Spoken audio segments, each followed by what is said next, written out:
The galaxy did not trust humans with authority. Not because they were weak, not because they were primitive, but because they operated without a center. No throne world, no unified command, no permanent capital. In a civilization where law depended on hierarchy, human space had none. And yet, when the largest war in recorded interstellar history made treaties impossible, and when no empire would recognize the neutrality of another, both sides sent their envoys into human-controlled trade space. Because in the Fractured Expanse, there existed only one jurisdiction that could not be conquered: human arbitration. To understand why, one must first understand the nature of the expanse itself. The Fractured Expanse is not an empire. It is not a republic. It is not an alliance. It is a region where authority failed to scale. There is no central senate, no imperial core, no permanent council capable of enforcing interstellar law. Power exists, but only locally. Trade is enforced by contract fleets. Security is provided by private defense syndicates.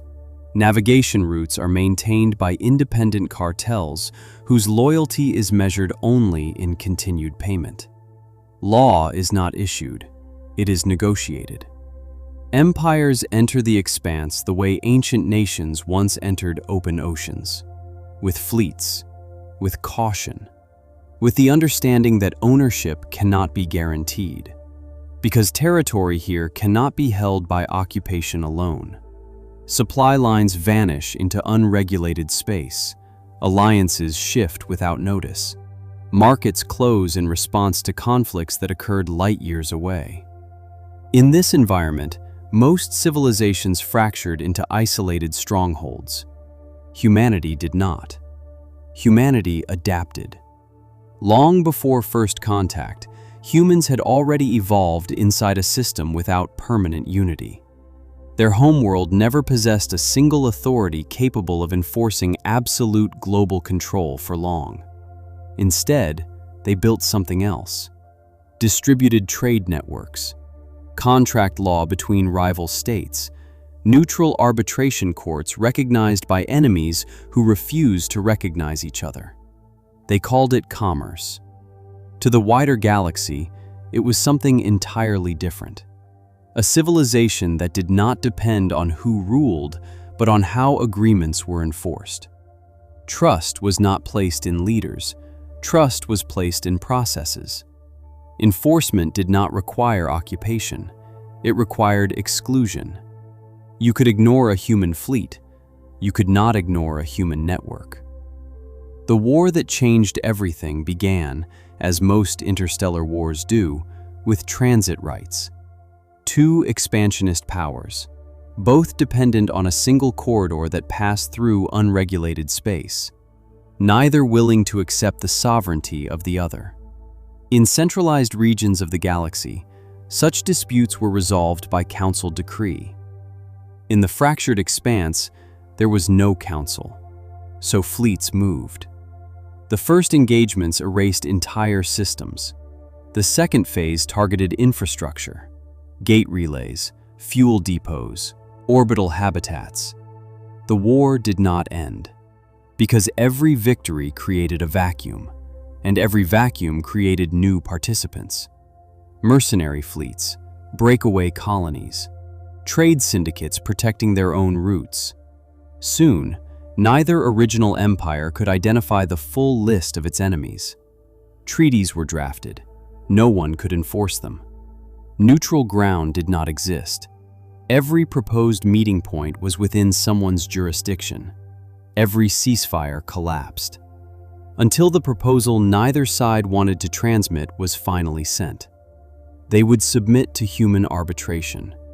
The conditions were absolute: no fleets, no armed escorts, no symbolic displays of dominance. Human jurisdiction did not recognize negotiations conducted under threat. The location was not a capital. Humanity had none. It was a trade nexus. a rotating habitat surrounded by thousands of docked vessels from independent powers that did not acknowledge each other anywhere else. No banners, no military formations, only registries, ledgers, contracts. The human representative did not sit above the others. There was no throne, no elevated platform, only a circular chamber where every delegation occupied equal distance from the center. Because human law did not recognize symbolic superiority, only contractual position. Each side presented its claims: territorial violations, transit interference, resource seizures, historical precedents. In imperial space, the ruling would have depended on military strength. In human space, strength was irrelevant. The human arbitrators asked only one question: who can sustain interstellar trade? Because in the fractured expanse, survival is not determined by conquest. It is determined by continuity. Which faction could maintain stable roots? Which could guarantee payment? Which could preserve long-term exchange? The ruling was delivered in a single document, not a declaration, a contract. It did not forbid war. It redefined its cost. Any faction that violated the agreement would be denied access to human navigation data, excluded from contract enforcement networks, cut off from interstellar insurance markets, marked as non-compliant across every major exchange. No fleets were mobilized, no weapons were deployed, but every civilization present understood the outcome. A power outside human contract law could not maintain supply chains, could not finance reconstruction, could not guarantee the value of its own currency. War would continue, but only for one side. The First Empire signed, not because it accepted the decision, but because it calculated the alternative. The second signed within hours. For the first time in recorded interstellar history, a war ended without conquest, without surrender, without a central authority. From that moment forward, a new concept appeared on interstellar navigation charts: human jurisdiction. Not as territory, as process.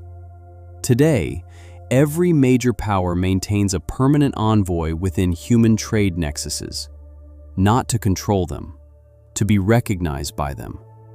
Because in the fractured expanse, empires hold systems, humans hold trust, and trust is the only resource that cannot be taken by force.